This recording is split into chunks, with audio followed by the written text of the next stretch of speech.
மது போதையில் கார் ஓட்டி விபத்தை ஏற்படுத்திய சம்பவத்தில் இருவர் உயிரிழந்திருக்கிறார்கள். கடலூர் விருத்தாச்சலம் அருகே மது போதையில் கார் ஓட்டி விபத்தை ஏற்படுத்தியிருக்கிறார்கள் காவலர்கள்.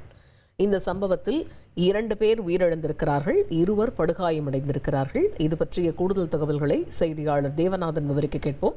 இந்த சம்பவத்தின் முழு பின்னணி என்ன தேவநாதன், விவரிங்க.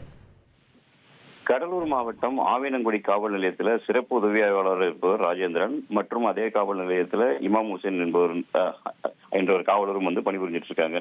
இவங்க 2 பேரும் பார்த்தோம் அப்படின்னா கடலூர் நோக்கி அவருடைய சொந்த கார்ல வராங்க.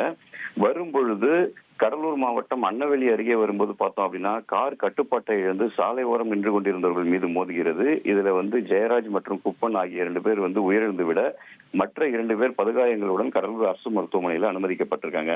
அங்கு இருந்தவர்கள் காரில் இருந்தவர்களை இறக்கி சோதனை செய்த போது அவர்கள் 2 பேருமே மது போதையில் இருந்து கண்டுபிடிக்கப்பட்டதால் ஆத்திரமடைந்த அவர்களை தாக்கியுள்ளார்கள். மேலும் அருகே இருந்த கடலூர் முதுநகர் காவல் நிலையத்திற்கு தகவல் கொடுத்து இவர்கள் இருவரையும் தற்போது காவல் நிலையத்தில் அவர்கள் பிடித்துக் கொடுத்திருக்கிறார்கள்.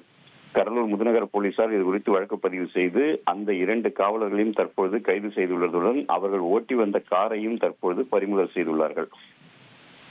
தகவல்களுக்கு நன்றி தேவநாதன்.